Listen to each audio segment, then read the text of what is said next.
Je m'appelle Renou. Je viens du village de Boutwal, au Népal. Un homme m'avait promis un emploi à Dubaï. Et au lieu de ça, j'ai été emmenée en Syrie et vendue comme domestique. Grâce au gouvernement népalais et à une ONG népalaise, j'ai pu être sauvée et ramenée dans mon pays. Mais d'autres filles sont toujours piégées là-bas, comme mon amie Sajina Tamang. Leur rêve était celui d'un emploi, celui d'une vie meilleure à l'étranger. Alors elles sont parties. Et au bout de la route, c'est dans un piège tendu par des trafiquants d'êtres humains qu'elles sont tombées. Comme elles sont près de 15 000 femmes népalaises chaque année à payer cher le prix de ce trafic. Voici l'histoire de celles qui partent, de celles qui sont parties et de celles qui ne sont jamais revenues.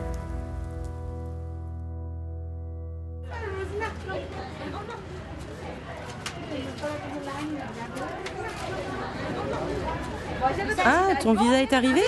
Oui, tu ne savais pas? Non, pas du tout. Tous les visas sont en chemin. Elles viennent de tout le pays. Pendant 1 mois, elles vont suivre une formation d'électricienne et de plombier qui devrait les propulser sur le marché de l'emploi des pays du Golfe. C'est en tout cas la promesse que leur a fait Asha, la responsable de JobTrack, une agence de recrutement légale qui opère au Népal. Je suis très heureuse et impatiente. Je n'avais jamais entendu parler de ce genre de travail. Je ne savais même pas que les femmes pouvaient y avoir accès.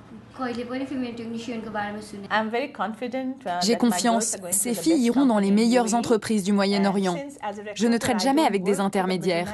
Je travaille en direct avec les entreprises. Il y a même le directeur des ressources humaines qui est venu en personne rencontrer ces filles pour leur donner toutes les garanties de sécurité dans ce passage vers leur nouvelle vie. Elles sont à peine majeures. Elles ont la vie devant elles. Elles partagent les mêmes espoirs et les mêmes douleurs.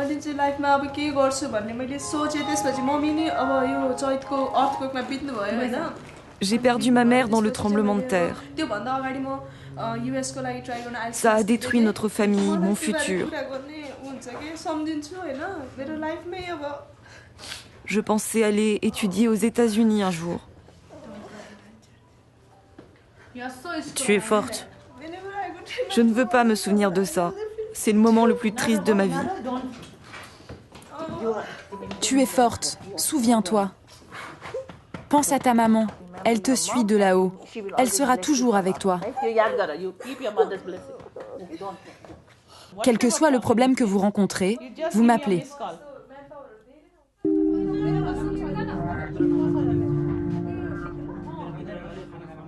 Un emploi. Un nouveau pays. Une nouvelle vie. L'histoire commence toujours bien.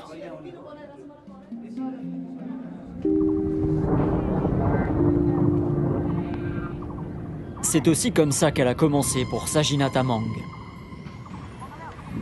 Voilà plus de 2 ans qu'elle a quitté son village, son frère et sa sœur.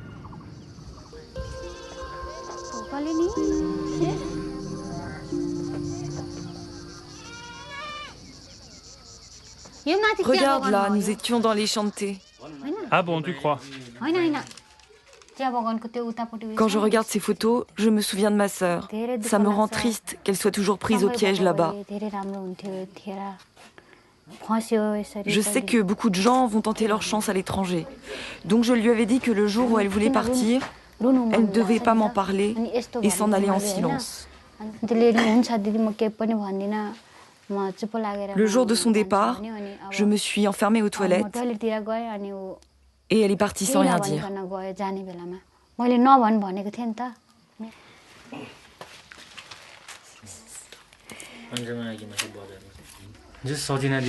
Notre sœur pensait que les choses iraient mieux en partant pour l'étranger.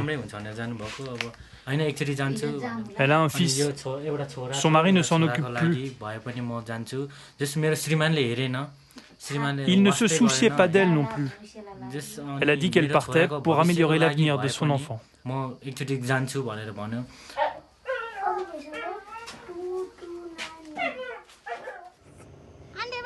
Sajina a quitté son village avec la promesse d'un emploi à Dubaï. Aujourd'hui, elle se trouverait à Damas, en Syrie, esclave domestique d'une famille qui ne veut plus la laisser partir. Sabina, sa sœur, n'en parle jamais, surtout pas à sa mère. Je n'ai aucune idée d'où elle se trouve, dans quel pays elle est allée, qui l'a emmenée. Je n'en sais rien. Je suis juste impatiente qu'elle revienne, saine et sauve.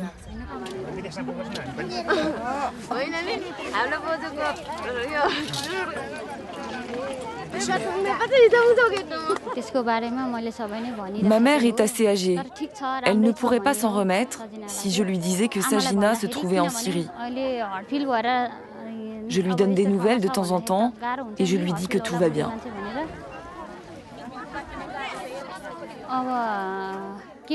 Que puis-je faire d'autre? Il y a déjà tellement de problèmes à la maison. Mes frères sont occupés à prendre soin de ma mère et puis ils ont leurs travaux dans les champs. La vie est dure sans travail. Voilà pourquoi j'ai gardé ça pour moi.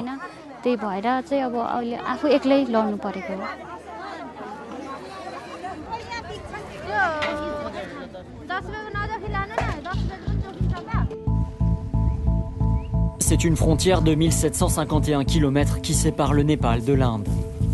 Chaque jour, elles sont plus d'une trentaine de femmes à la franchir et à disparaître dans des réseaux de trafiquants. Sunoli est l'un des points de passage les plus fréquentés du pays. Facile pour les femmes et surtout leurs trafiquants de se fondre dans la masse. Pour différencier les simples passants des femmes en partance pour l'étranger, il faut parfois beaucoup de persévérance. C'est le travail des ONG sur place.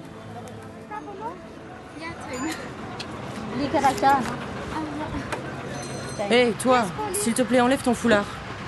Où est-ce que vous allez? À Naikot. En Inde? Oui. Est-ce que tu as une carte d'identité? Non. Bon, viens par là, toi. Pour vérifier les témoignages, le couple est séparé. Qui c'est celui-là? Mon frère. Ton frère? Qu'est-ce que vous faites ici?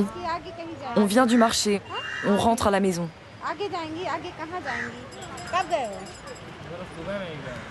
Qui est cette fille? C'est ma sœur. Et ça, c'est à qui? Tu me racontes des mensonges. Tu viens du Népal. Qu'est-ce que vous allez faire en Inde? Bon, ok. Donne-moi le numéro de téléphone de tes parents. On va les appeler. Je ne l'ai pas. Impossible de les retenir plus longtemps, en raison de l'accord de libre circulation que l'Inde a signé avec le Népal. On a découvert que depuis le tremblement de terre, les trafiquants ciblaient beaucoup plus les femmes pauvres et isolées des régions sinistrées. Ils ont profité de cette situation pour leur faire miroiter un travail avec de bons salaires.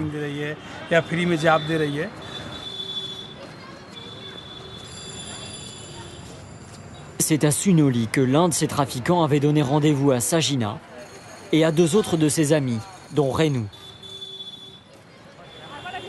Je me souviens.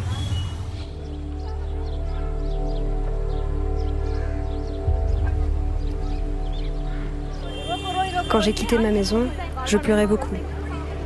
Et quand nous avons atteint la frontière, je pleurais toujours. Je me sentais si triste, si anxieuse. C'était la première fois que je quittais mon pays.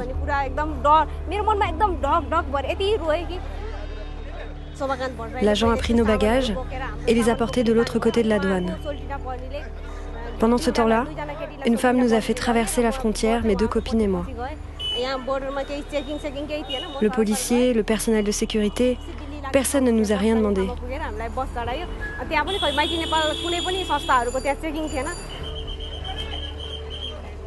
Une fois la frontière franchie, nous sommes montés dans un bus et nous avons rejoint New Delhi.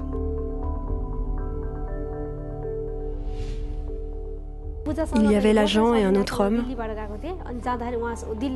Nous sommes toujours restés ensemble avec Pooja et Sajina. Nous avons passé 4 jours à Delhi. Ensuite, nous avons pris un avion pour Dubaï. C'est là que nous avons été accueillis par un monsieur. Il se faisait appeler le docteur Bassam. Apparemment, il était syrien. Il nous a donné de l'argent et de la nourriture, et après ça, nous avons passé 2 jours à dormir dans l'aéroport. Nous étions incapables de faire quoi que ce soit d'autre, ni même d'ouvrir les yeux, comme si nous avions été drogués. Le docteur est ensuite venu nous retrouver pour nous donner des billets d'avion pour Damas. Je ne savais même pas où c'était.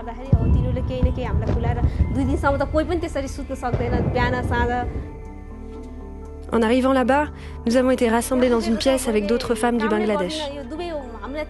Des hommes sont venus pour nous emmener. C'est là que j'ai compris que nous avions été vendus. Ils nous ont dit, vous avez été achetés $6 000 et si vous voulez repartir, il faut payer ce prix.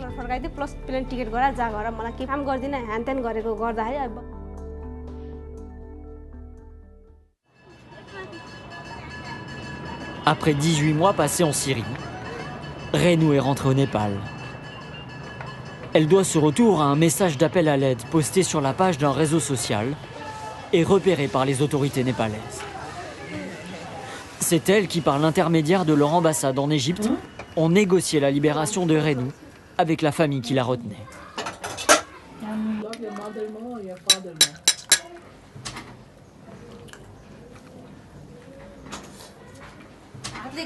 Ils me frappaient au visage, sur la tête. Ils étaient assez grands et nous sommes très petites par rapport à eux. Ils me bousculaient. Chaque jour, ils m'accusaient d'avoir fait ci ou ça, d'avoir perdu des choses ou de les avoir déplacées. J'ai failli perdre la tête.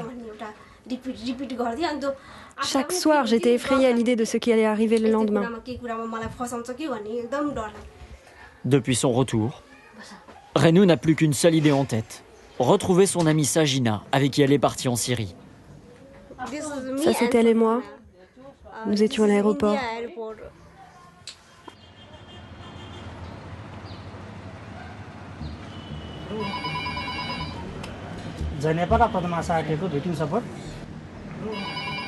Hello बहिनी भन्नुहोस् त हजुरको नाम के भन्नुहोस् त ए पुन अहिले हाल हजुर कहाँ हुनुहुन्छ ए साइप्रसमा अहिले तत्कालै चाहिँ हजुरको समस्या के हो भन्नुहोस् त अनि फेरि खानाहरू अहिले मलाई अब घरहरू सारे घर सार्दाखेरि कोही घर राम्रो हुन्छ कोही घर राम्रो हुँदैन अनि कसैमा खानै हुँदैन 10-12 दिन भोकै बस्नु पर्छ अनि हजुर हजुर ठिकै छ हामी सम्बन्धी मेम्बरलाई बोलाएर अनि तपाईको त्यो समस्याबारे जानकारी गराउँछौँ नि है Plus d'un an après le tremblement de terre, la brigade criminelle est toujours logée sous détente. À l'intérieur, les plaintes s'accumulent et les dossiers s'épaississent.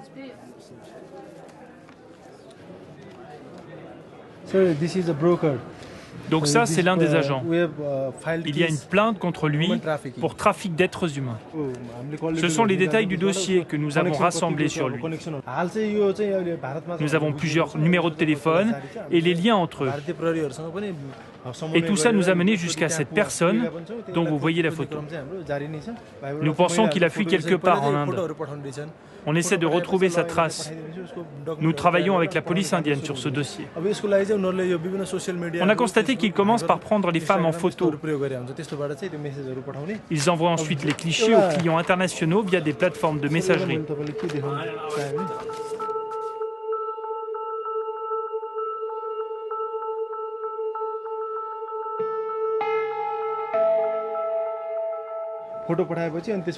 Ils préparent ensuite les dossiers de départ, passeport, billets d'avion, faux visa, en fonction des pays traversés. Comme on peut le voir ici, l'agent a reçu environ 3 000 € par virement de l'étranger. On pense que ça correspond à la somme par tête que touche l'agent à chaque fois qu'il envoie une femme. Le cas de Renou et de sa virée en Syrie a attiré l'attention d'un autre service, le CIB. Il est en charge du démantèlement des réseaux internationaux et des missions de secours. Celle de Renou a pris plusieurs mois et a nécessité l'intervention de plusieurs réseaux diplomatiques. Quand j'ai posté mon message de secours, il a fallu 3 mois pour que je sois rapatriée au Népal. Mais Sajina, ça fait déjà plus de 6 mois qu'elle attend. Pourquoi vous mettez autant de temps? Écoutez, il n'y a pas que son rapatriement qui est en jeu. Nous essayons d'attraper ceux qui sont derrière le trafic. S'ils disparaissent, alors tous nos efforts seront perdus. Vous savez que la situation est compliquée en Syrie. Il n'y a pas de représentation diplomatique népalaise dans ce pays. Et les contacts sont difficiles. Quand vous avez posté votre message, nous sommes parvenus à vous ramener. Ne perdez pas espoir. La Syrie est un pays difficile, c'est un processus long.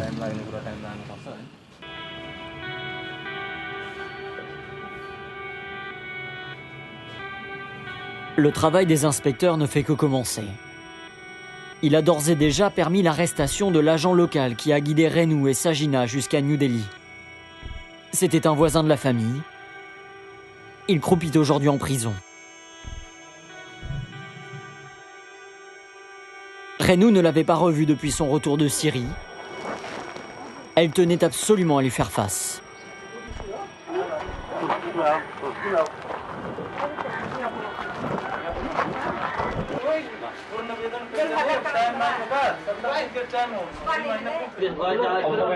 Toutes ces filles, elles sont parties parce qu'elles voulaient gagner plein d'argent. Et quand elles se sont retrouvées dans de sales draps, elles sont allées inventer que je les avais vendues à des étrangers. C'est à cause d'elle si je suis en prison. Moi, je sais rien sur l'Inde ou sur n'importe quel autre pays. Je lui ai juste arrangé son voyage et puis je lui ai donné quelques contacts. Tout ce que je sais, c'est qu'elle est venue me voir parce qu'elle voulait partir travailler à l'étranger. Alors je lui ai dit OK, qu'elle m'apporte son passeport et je l'aiderai. Il fallait juste l'autorisation de sa famille et ensuite elle aurait un contrat de travail pour 2 ans. Même en prison, il refuse de dire la vérité.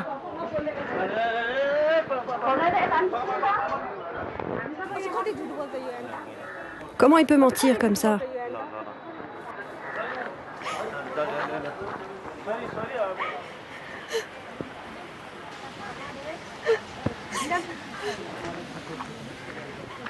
L'agent est en prison, mais les autres maillons de la chaîne restent insaisissables. L'enquête continue.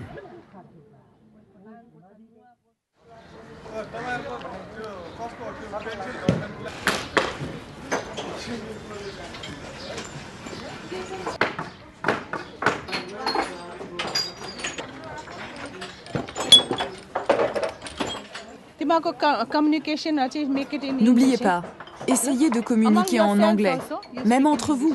Ça vous servira à Dubaï. À Katmandou, les jeunes recrues d'achat en terminent avec leur formation. Il y a beaucoup d'offres d'emploi de techniciennes au Moyen-Orient, surtout pour travailler dans les villas. Car durant la journée, les hommes de la maison s'en vont. Il n'y a plus que leurs épouses qui restent. Et c'est pour ça qu'elles préfèrent faire appel à des femmes techniciennes.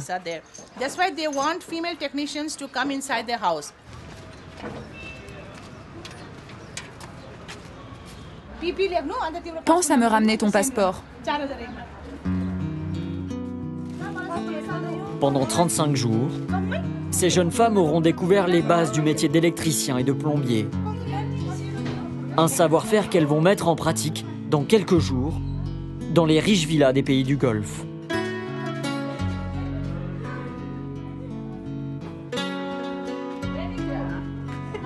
Dans quelques heures, c'est le départ.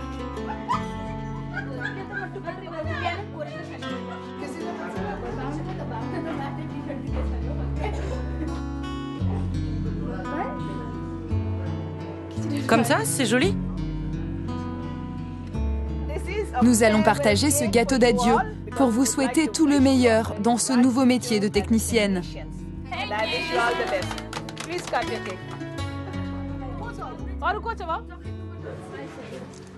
Maintenant, faites comme ça.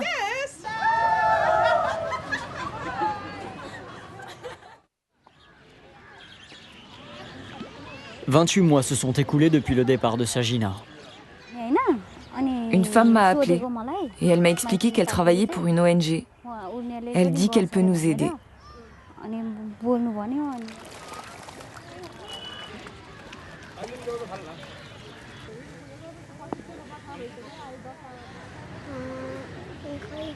Maman m'a dit qu'elle devait rentrer au mois de mai, mais elle n'est toujours pas là. Après plusieurs mois sans nouvelles, Renou a retrouvé la trace de son ami et un moyen de reprendre contact. Sajina est parvenue à envoyer sa position à Damas et même à échanger des photos du quartier qui l'entoure.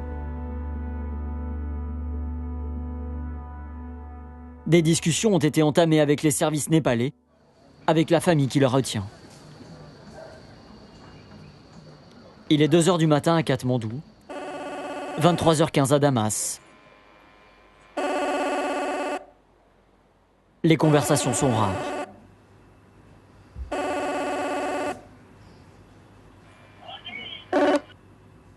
Allô? Oui, allô, vous m'entendez? Comment vas-tu, dis-nous?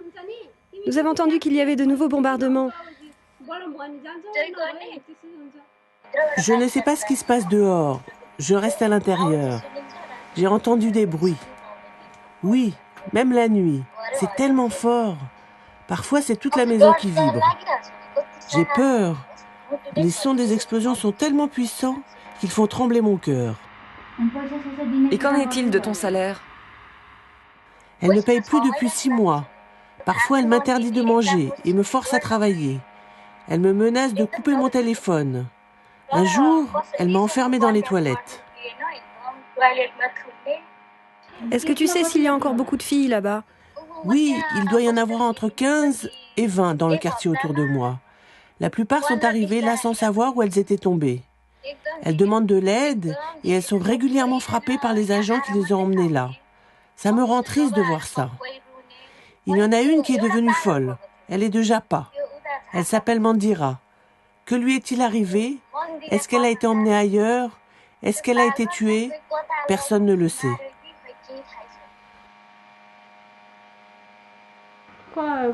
Comment on va faire pour te sortir de là?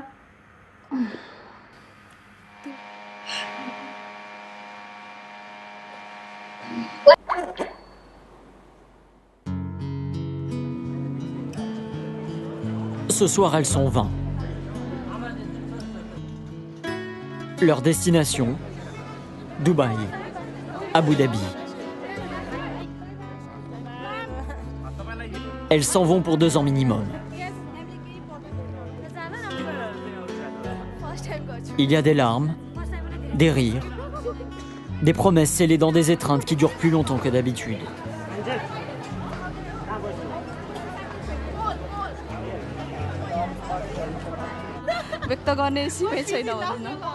Je m'en vais loin. C'est la première fois que je quitte mon pays et ma famille. Mais je suis heureuse. Je sais que c'est pour mon futur.